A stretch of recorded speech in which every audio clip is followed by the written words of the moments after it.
Gurbaan as gubbatti argitan kun Abdii Raggaasaa jedhamam. Tajaajila waldaa kiristaanaa keessaa tokko yoo ta'u, nama akkaan amantii Islaamaa qeequu fi mormuun beekamu keessaa inni nama tokko ture. Osuma amantii Islaamaa qeequu fi mormuun tajaajila waldaa kiristaanaa addaan kutee amantii Islaamaa xiinxaluu eegale.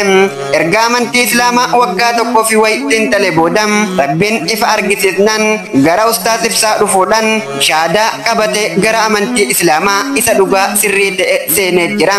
Rabbiin kan irratti jabaatu isa haa godhu. Du'aayi godhaafi namni amantii Islaamaa qeequu fi mormuu hundinuu kan osoo hin amanin hafee hin jiru.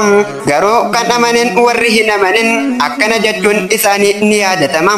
Yoo shamarran taate dhiira barbaada achi deemte, yoo dhiira taate immoo beekamtii barbaada achi deeme jechuun dubbachuun isaanii ni beekama.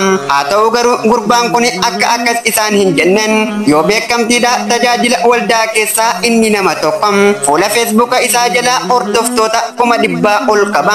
Kanaafuu islaamummaan karaa dhugaa fi karaa sirrii ta'uu qofaaf namni akka dhufaa jiru warri hin hubatin akka hubataniin barbaada. Warri haftanis islaamummaan karaa dhugaa fi karaa sirrii akka ta'e akka hubataniin barbaadan qottaan isiniin ja'am. Am burqaashee Yusufim waan na dhaggeeffattaniif galatooma. Warri amantii Islaamaa taatan hundinuu viidiyoo kana sheer godhuudhaan warra hin amanin biraan akka geessan kabajaa fi jaalalaan isin gaafadha. Galatooma.